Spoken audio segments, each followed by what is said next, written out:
Hai, welcome back to Her World A Chat with Iwet Ramadan. Kali ini sudah bersama dengan Cinta Laura Chaos, aka CLK. Hai.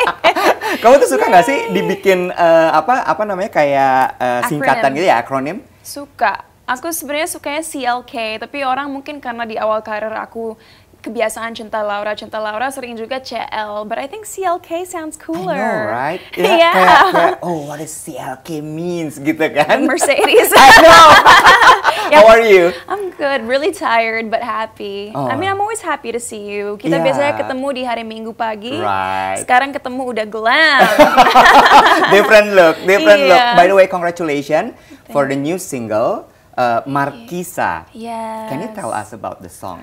Absolutely. So, single Markisa ini adalah sebuah lagu yang dikomposisi oleh Eka Gustiwana. Okay. Mungkin banyak teman-teman tahu dia adalah salah satu member Weird Genius. Yes. Dan saat aku workshop di studio bareng Eka, waktu itu nggak tahu kenapa aku ngasih banyak reference ke dia lagu-lagu Bollywood modern. Oke. Jadi pop Bollywood. Yeah. Tapi juga seperti biasa karena aku suka reggaeton, yaitu musik Latin pop, itu juga menjadi reference. Setelah dia bikin beatnya, aku mulai nulis tuh lyricsnya, dan lyricsnya bahasa Inggris. Dan waktu aku nulis verse-nya, aku kepikiran apa sih hit single dunia, refnya tuh biasanya kayak gimana sih? What's a common thread? Dan aku realize bahwa ref yang catchy biasanya hanya satu kata atau satu kalimat, right? And then I started thinking to myself, okay, this song's about being flirty, about being passionate. Apa ya? Passion fruit?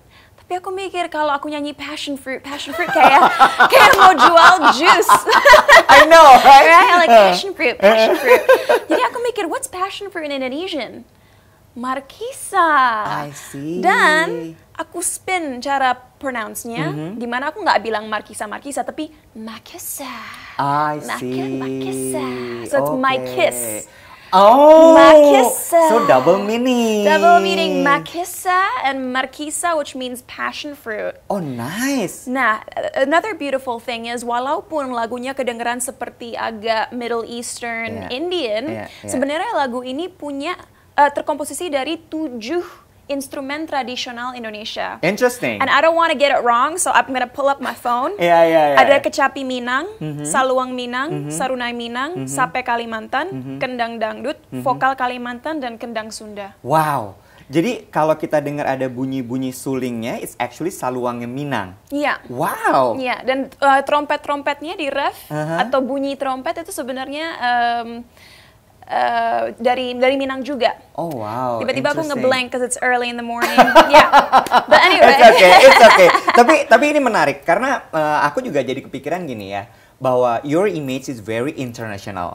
Iya kan? Terus tiba-tiba kamu masukin unsur-unsur tradisional Indonesia di dalam lagu ini. So do you put also like Indonesian traditional clothes maybe atau fabric untuk video klipnya atau material promotion dari lagu ini? Absolutely. So secara fashion, aku bekerja sama dengan Mas Yogi Pratama dan juga Jacob Well. Kalau Mas Yogi membuat dress, long dress aku yang berwarna kuning dan di slip seperti tenun gitu di daerah beltnya. Ada beltnya dari tenun. Yeah. Dan ada baju satu yang dibuat oleh Mas Jacob itu juga walaupun inspirasinya dari Papua dengan beading Papua, materialnya adalah tenun NTT. Oh my God. Yeah. And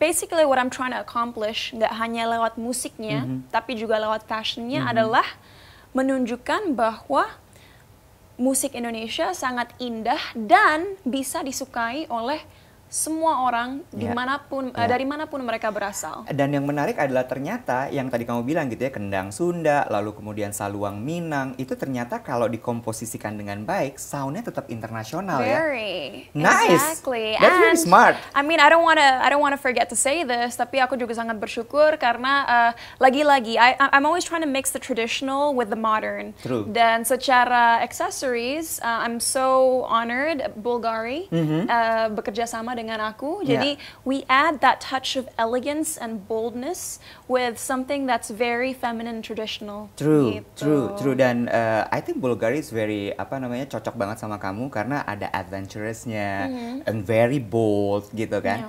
Nah, what I'm going to ask you now, tadi kan kamu udah ceritain gitu ya your song about passion gitu ya. Terus udah gitu ada unsur tradisional Indonesia juga di lagunya and how you put modernity mix tradisional kayak look kamu sekarang. It's very modern but you still have the wayang pendant di situ gitu kan ya. Ya aku mau nanya gini, this is your second year in Indonesia. Back in Indonesia. Yes. Banyak banget yang berubah dari Cinta. Ya, you are more mature. Terus udah gitu banyak banget you are more vocal. Banyak banget kan kita tahu, kita denger gitu ya kalimat-kalimatnya Cinta itu viral banget gitu. Dan menurut aku itu it makes point banget ya tentang tas and everything lah. And how you are very vocal about women. So if I can say something to that, sebenarnya bukannya aku yang berubah, tapi people are finally able to see who I really am. Jadi backtrack sedikit walaupun aku udah sering cerita ini. Di awal karir aku, I was only 12. Dan tentu, like... That's very young. Iya, dan sebagai anak umur 12 tahun kan nggak mungkin kan kita ngomong, oh I don't want to sing that song, oh I'm not doing that movie. Aku belum pernah mendengar anak umur 12 tahun mendikte karirnya sendiri. Jadi at the end of the day tentu yang akan mendikte adalah label atau management yang pasti mengikuti marketnya, iya kan? And due to the trauma that I experienced from all the bullying and I guess the judgments that people had towards me, aku secara nggak langsung jadi memilih untuk diam, dan I think my anger and my frustration and to an extent my hatred for what people did to me made me disappear, meaning, you know, I was in the US for 8 years. Yes, I was going to school. Yes, I was pursuing my career. Tapi aku udah pernah bilang ini juga bahwa aku membutuhkan 8 tahun keluar dari Indonesia karena aku marah. Really? Yeah, of so course. You were escaping? I was escaping. Kurang lebih begitu? Ya, dan aku merasa untuk apa aku membagikan opini aku, untuk apa aku berusaha berjuang untuk sesuatu yang aku pedulikan kalau orang-orang di sini pun tidak bisa mengerti bahwa aku masih anak-anak dan tentunya akan membuat kesalahan yang semua anak-anak akan membuat. True. Dan cuman masalahnya waktu itu fokusnya kamu public figure, jadi makin gede. Ya, tapi tetap aja kadang-kadang aku berpikir harusnya mereka sadar dong kalau anak umur 12-13 tahun di ridicule atau dibuat bahan bercandaan, tentu untuk anak seumur itu yang identitasnya belum terbangun, yang masih belum jelas mengetahui dirinya sendiri, akan merasa apa yang salah dengan aku? What did I do? What did I do to deserve this? What have I done wrong? Why are people like this towards me? Apa rasanya waktu itu Cinta? Back then when you were 12 years old? Nggak hanya 12 ya, pokoknya dari itu, kan? awal karir aku sampai aku pergi ke Amerika. Yang pasti, I'm very lucky karena dari kecil aku selalu kompetitif. I never allow anyone to see my weakness. Jadi walaupun di dalam hati aku sedih sekali dan marah, aku menyalurkan frustasi dan kemarahan aku ke akademik aku dan juga extracurricular activities di sekolah. Sports. So not only did I work very hard as a student dan alhamdulillah mendapatkan nilai-nilai yang baik dan akhirnya bisa masuk sekolah yang sangat baik juga. Tapi kalau di bidang sports juga aku sangat atletis. Banget. Jadi, wait, kita tahan dulu karena kalau ngomongin atletis ya, jadi kita beberapa kali lari bareng sama sama Cinta dan ya itu harus ngejar itu rasanya kayak oke, ini kayak mobil Asia sama mobil Eropa gitu. Ya, Yeah, so how I felt at the time was, gimana ya, aku belum mengerti saat itu bahwa seharusnya aku nggak mendengarkan kata-kata negatif orang lain Tapi tetap aja dan masuk, terus ya? menjadi diri sendiri. But I was too young to understand that. Dan mungkin kenapa, to answer your question, baru 2 tahun ini akhirnya orang melihat bagaimana cara berpikir aku, because I've finally forgiven. I'm no longer angry. I'm not angry anymore, karena suatu hal yang aku pelajari adalah kita memaafkan bukan buat orang lain, tapi untuk diri kita sendiri. Karena kita semua deserve untuk bahagia dan tidak terus tenggelam dalam kesedihan dan kemarahan yang kita alami gara-gara orang lain. Ini menarik, karena biasanya memang di Her World a Chat With, kita selalu membahas hal-hal seperti ini. Memaafkan diri sendiri menurut aku adalah hal yang tidak mudah. Can you share to us gimana caranya sampai akhirnya kamu I think I have to forgive myself. I accept this. Turning point-nya terjadi tahun 2018 summer, di mana aku pelan-pelan mulai sadar bahwa hey, I think I need to return to Indonesia, karena dengan perspektif yang aku miliki, dengan drive yang aku miliki, dan kemauan yang aku miliki untuk membuat perubahan, aku harus ada di sini untuk membantu orang-orang yang punya keinginan yang sama.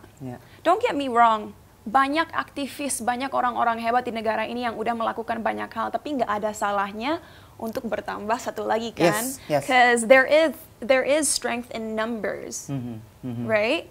Dan benar-benar terjadi turning point-nya di mana aku memaafkan adalah tahun akhir 2019 menuju pandemi. Karena aku ingat waktu pertama, karena aku ingat waktu pertama baru pindah kembali ke Indonesia, I was very, very obsessed in proving to people what I was capable of. Dengan single comeback aku, Vida, yang keluar Juli 2019, itu sebenarnya adalah aku menggebu-gebu harus memprove ke orang-orang bahwa ini loh kualitas aku sebenarnya, ini loh yang aku bisa. Pokoknya aku sebenarnya gini, but I was forcing everything. I was like, I have to show people that I am capable of this. I have to show people that my quality is like this. Pokoknya I have to. Di akhir 2019 dan akhirnya di masa pandemi di mana kita semua punya banyak waktu untuk introspeksi, itu aku sadar kalau aku terus-terusan motivasinya adalah ngebuktiin diri aku sendiri ke orang lain, when will I be happy? Because if this is my motivation, I will never be satisfied. Oh, that's beautiful. Right? If this is my motivation, I'll never be satisfied. And I'll never enjoy what I create. Because it's always for other people. True. And I say this all the time, but the pandemic has been a blessing for me personally, secara spiritual, mental, dan emosional. Karena di masa pandemi ini yang membuat aku sadar kenapa aku lama sekali di Amerika. Because I didn't have to be there for 8 years. Kalau aku ingin bisa setelah 3 tahun lulus dari Columbia, tinggal mungkin back and forth lah, sama seperti Joe atau Iko. But I chose to be there for an extra 5 years after I finished college. Because now I realize it was because there I felt like people loved me for who I am. There people knew, how I viewed the world. There people accepted me. Tapi sekarang kenapa aku maafkan? Karena aku sadar juga sebenarnya mayoritas dari orang-orang yang aku pikir dulunya ngejokes tentang aku, sebenarnya mereka suka aksen aku atau suka aku. Menurut mereka itu entertainment. But I took it as judgment and hatred. Ada rasa kayak gitunya. And bagi orang-orang yang memang haters zaman dulu pun, I forgive them too, because at the end of the day, they don't know me, so why should I even think about their opinions? And, I'm a big believer that everything happens for a reason, as cliche as that may sound. Dan Tuhan benar-benar ingin aku mengambil path ini agar saat aku akhirnya mengeksekusi apa yang aku inginkan dalam hidup aku, yaitu membantu orang-orang yang tidak bisa membantu dirinya mereka sendiri, aku udah siap secara mental dan emosional. Beautiful. Oke. Ngomongin tadi pandemi, gitu ya. Pandemi kamu jadi nemuin banyak hal, terus kemudian kamu bilang juga bahwa you forgive yourself juga during pandemi juga finally. Dan banyak banget karya kamu yang lahir pas pandemi. Including your YouTube. Ya, 2 YouTube loh. I mean like Cinta Laura memang sudah ada sebelumnya. Kalau Cinta Laura Kiel itu baru ada waktu aku pulang ke Indonesia Juli 2019. Terus kemudian Puella. Ya, Puella tahun ini Februari 14 2021. Can you tell us itu ceritanya gimana sampai during pandemi kan banyak orang bilang kayak keterbatasan kita nggak bisa ngapa-ngapain. Yeah. But for you, no. You release a single, bikin YouTube, that's amazing. Yeah.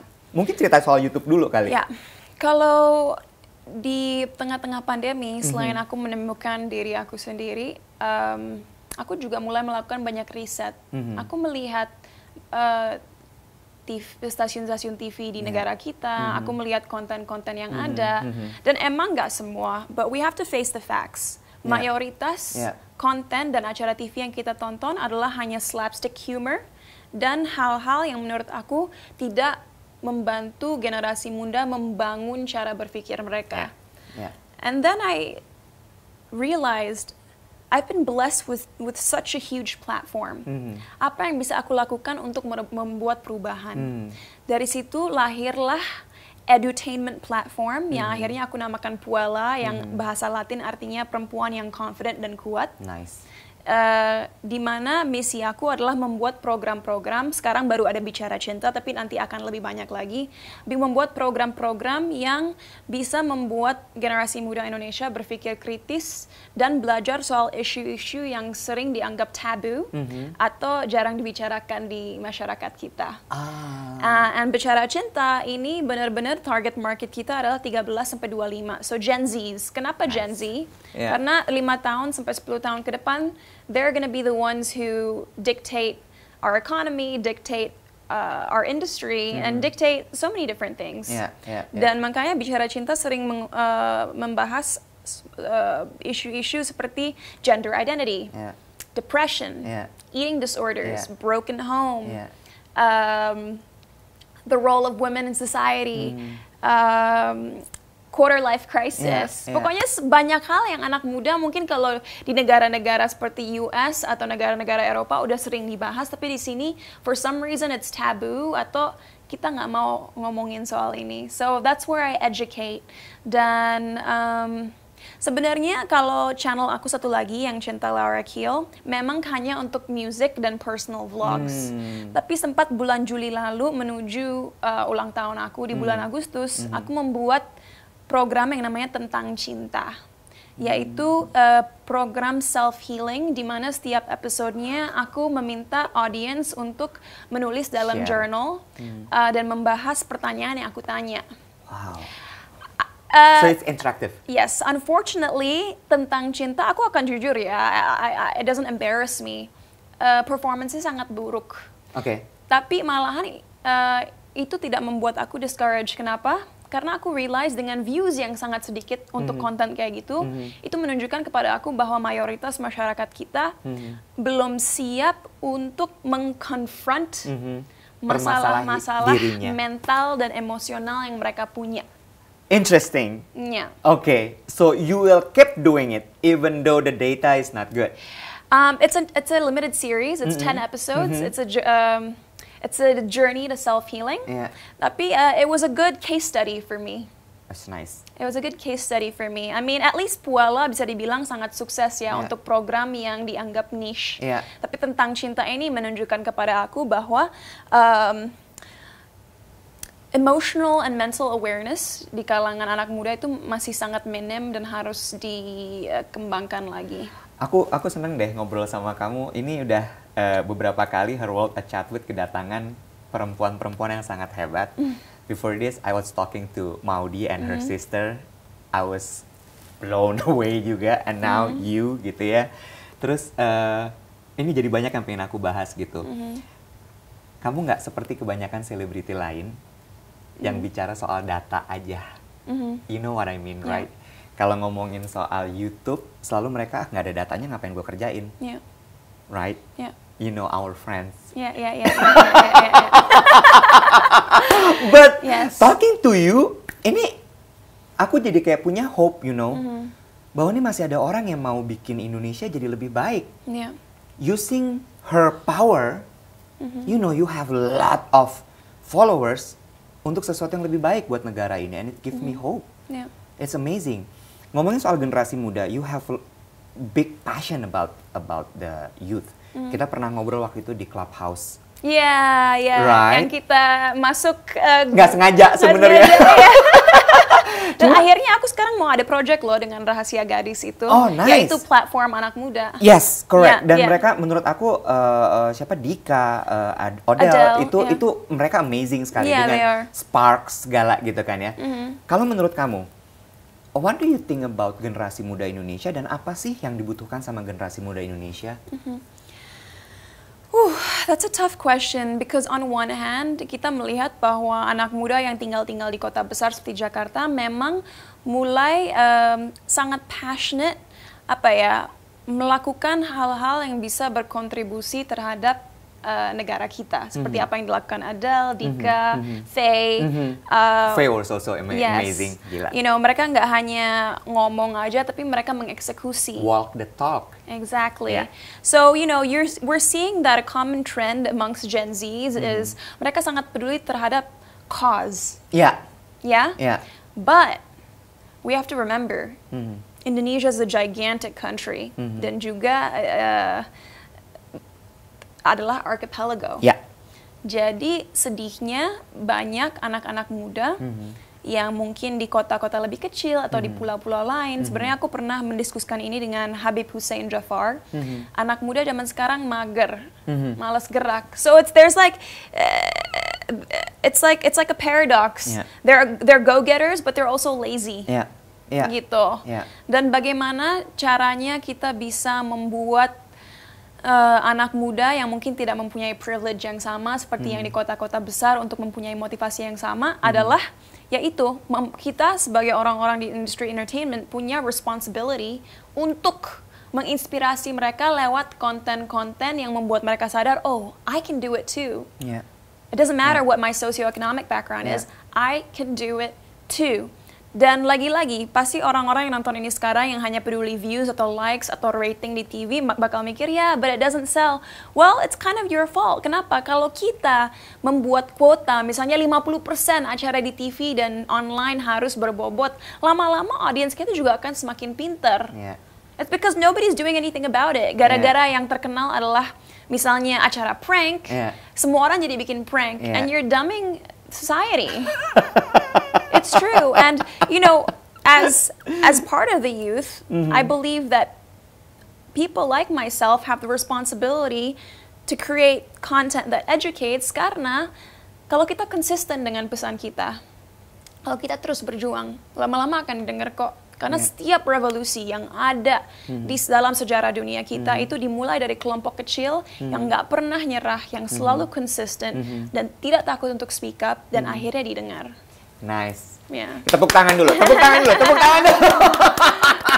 Aku suka ini. Give me hope banget. Oke.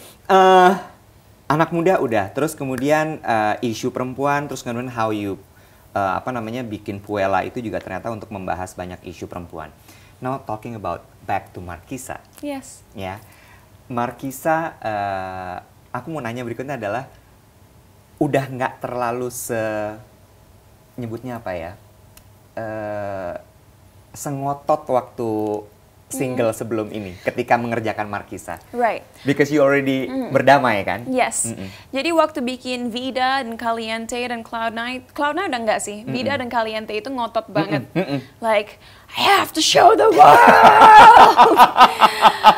Kalau Markisa, ya tentu kalau, you know, responsnya tidak sepositif yang aku harap, pasti akan ada disappointment sedikit. Tapi dengan Markisa, aku mengerjakan single ini benar-benar sungguh-sungguh. Dalam arti bagaimana 2,5 bulan sebelum kita syuting, kita udah prepare konsep, baju, meeting berkali-kali, latihan dance 28 jam. Oh my God. Ya, 28 jam latihan koreonya. Dan sampai-sampai waktu kita udah mau syuting tuh benar-benar we already knew everything by heart. Udah bukan bingung mau apa. Ini kayak perform play ya? No, I really prepared like crazy. Dan setelah syuting, aku ikut turun tangan proses editing di mana director aku Bramski dan timnya datang ke rumah aku dan kita ngedit sampai jam 3 pagi. Karena benar-benar setiap frame, setiap frame ya, bukan setiap beberapa detik, setiap frame aku perhatiin, dan beat dan gerakan harus bener-bener detail. Wow. That's how specific I am. Dan sampai sekarang pun aku sebenarnya sangat exhausted karena dari launching singlenya pun itu semua aku yang atur dengan tim aku. Dan I'm very hands-on. I'm exhausted, but I do believe that hard work pays off. Dan walaupun kalau single ini mungkin nggak dapat mass market sukses, aku tahu aku udah berusaha melakukan yang terbaik. Nice. Yeah. Good luck. And I'm proud of it. Oke. Ini luar biasa sekali ya. Good luck again buat singlenya. Aku yakin ini pasti akan sukses. Karena ada yang bilang kan katanya adalah usaha tidak akan mengkhianati hasil. Katanya begitu. Karena di support Mas Iwan. Because we love you. Harus disupport. Thank you. And you are very passionate. Dan aku sampai di titik bilang bahwa ini anak nggak ada takutnya ya. I mean you are very vocal. Kamu nggak takut. Kembali lagi ke memaafkan diri sendiri. Sekarang aku udah nggak takut menjadi diri sendiri, nggak peduli dengan apa yang orang mau pikir tentang aku. Dan aku selalu bilang, femininity or being a woman lies on a spectrum. Ada perempuan yang misalnya lemah, lembut, lugu, but doesn't mean they're weak. Because there's a strength being that way in and of itself, being patient and being able to like, you know, control everything is strength. But at the same time, gak ada salahnya menjadi perempuan kalau ingin yang vokal, yang misalnya agak kecowok-cowokan. There's nothing wrong with that. To be strong bukan berarti kita harus jadi laki-laki. Tapi to be strong bukan berarti kita juga harus nahan semuanya. Apapun itu lazim aja kok. Like it doesn't matter what kind of woman you want to be. Tapi buat aku, nah this is where I answer your question. Kenapa aku nggak takut untuk vokal? Karena aku percaya bahwa menjadi perempuan yang confident dan perempuan yang yakin dengan pikirannya dan apa yang dia percaya, nggak ada salahnya. Aku rasa di awal karir aku dulu banyak perempuan yang diidam-idamkan oleh masyarakat adalah perempuan yang kayak princess. True. And there's nothing wrong with that. Memang setiap budaya punya ideal beauty and ideal woman mereka sendiri. But that's not me. And I'm not gonna apologize for being confident and loving myself. And when I say loving myself, bukan berarti aku merasa yang terbaik. Enggak. Banyak sekali perempuan di luar sana lebih cantik, lebih pintar, lebih talented, lebih everything daripada aku. Tapi apakah aku harus menghakimi diri sendiri atau membenci diri sendiri karena tidak seperti mereka? No. I'm gonna love myself and be proud of myself and be confident with what I have and make the most of it. Gitu. Amazing. Yeah. Balik lagi soal passion sekarang. Yeah. Ini sebenarnya pertanyaan penutup sekaligus juga nyambung sama Markisa. Markisa is passion fruit. Yes. Aku baru tadi malam abis riset juga. Amazing ya, ternyata buah Markisa tuh banyak banget benefitnya, including bisa buat anxiety. Yeah, apparently. Apparently. Jadi ini buah yang cocok banget sebenarnya untuk dikonsumsi dalam masa pandemi, di mana pandemi membuat kita anxious banget kan, ya. Dan vitamin C dan sebagainya. Zat besi is amazing. Cuma I want to know what is actually your passion. Passion aku akan selamanya bisa terus bergerak di dunia entertainment. Tapi, apapun yang aku lakukan, semua karya yang aku keluarkan harus bermanfaat buat banyak orang. Dan oleh karena itu, passion aku adalah membantu, kalau bisa banyak orang, tapi walaupun satu orang pun membantu orang-orang di sekitar aku menemukan dirinya sendiri, percaya dengan dirinya sendiri, dan tahu bahwa mereka bisa. Oke, kita tutup Her World at Chatwit. Terima kasih banyak. That was amazing, Cinta. Congratulations again for the single. Good luck. Aku yakin ini pasti akan jadi big hit. Amen. See you. Bye.